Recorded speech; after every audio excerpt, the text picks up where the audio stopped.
हम अपने आप पे खर्च कर देते हैं, अपने बच्चों पे हम खर्च नहीं करते हैं।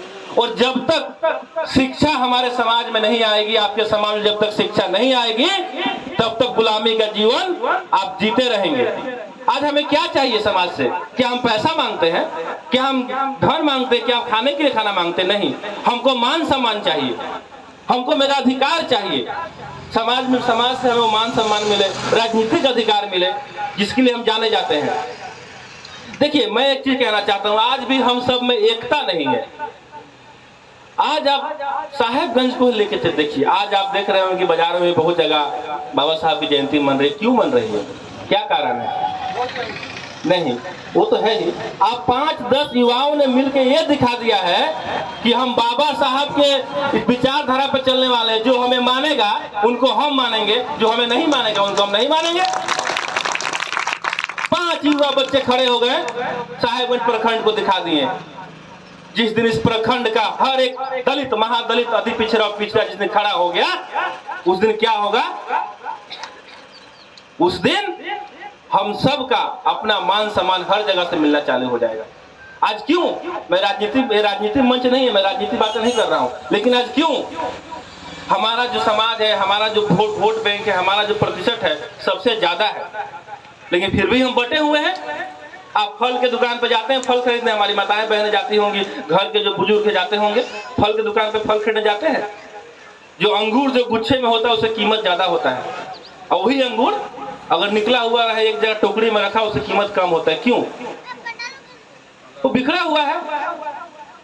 अब आप सब एक कब हो रहे हैं, ये आपके ऊपर है। आज आप एक हो जाइए, कल से आपको समाज में मान सम्मान मिलना चालू हो जाएगा। अगर आप एक नहीं होंगे तो बाबा साहब भीमराव अम्बेडकर साहब तो अपना कार्य करके चले गए, हमारे दादा परदादा पिताजी भी करके चले गए, अब हम भी करके चले जाएंगे, और हमारे बाद हमारे बच्चे भी गुलाम होंगे। इसमें कोई दो राय नहीं है। इसलिए आज से हम अपनी लड़ाई नहीं लड़ेंगे। बुंदेल पासवान जी बैठे हुए हैं, मुखिया जी बैठे हुए हैं, चाचा जी बैठे हुए हैं। अब हमें अपनी लड़ाई नहीं लड़नी है, अब हमारे आने वाले भविष्य की लड़ाई लड़नी है, अपने बच्चों की लड़ाई लड़नी है। और उतना हम सक्षम हैं, हमें करना कुछ नहीं है, बस एकता दिखाना है कि हम सब एक हैं।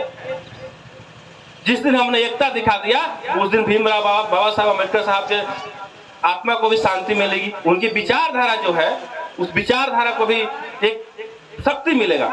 आज तो हम लोग जयंती मना रहे हैं, हो सकता है कल हम भूल जाए, आज शाम को ही भूल जाए।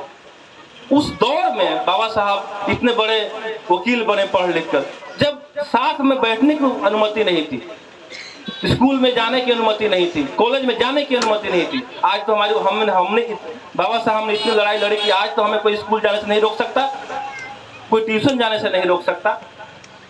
इसलिए मैं कहना चाहता हूं, खास करके मेरी माताएं और बहनें बैठी हुई हैं, मैं उनसे कहना चाहता हूं कि घर आपको संभालना है और बाहर का जो है हमारे चाचा को संभालना, हमारे भाई को संभालना। आप दोनों को मिलकर अब बच्चों की शिक्षा के बारे में बात करना है, अपनी एकता के बारे में बात करना है। जब तक हम लड़ेंगे समाज से हमें कोई सपोर्ट नहीं मिलने वाला, हमारा शोषण ही होगा। जिस दिन हम एक हो गए उस दिन हमारा शोषण कोई नहीं कर पाएगा। मैंने जो भी कहा है वो समाज को देखते हुए कहा है मैंने, इसलिए मैं उम्मीद करता हूं कि आप जितने ही मेरे गार्जियन समान लोग मुझे सुन रहे थे, जितने मेरे युवा साथी सुन रहे थे, आज से एक मकसद बनाएंगे कि हम एकता का परिचय देंगे, हम शिक्षित होने का परिचय देंगे। और जिस दिन एकता और शिक्षा दोनों एक साथ हो गया, उस दिन आपसे आगे कोई नहीं निकल पाएगा। इसी के साथ मैं अपनी बात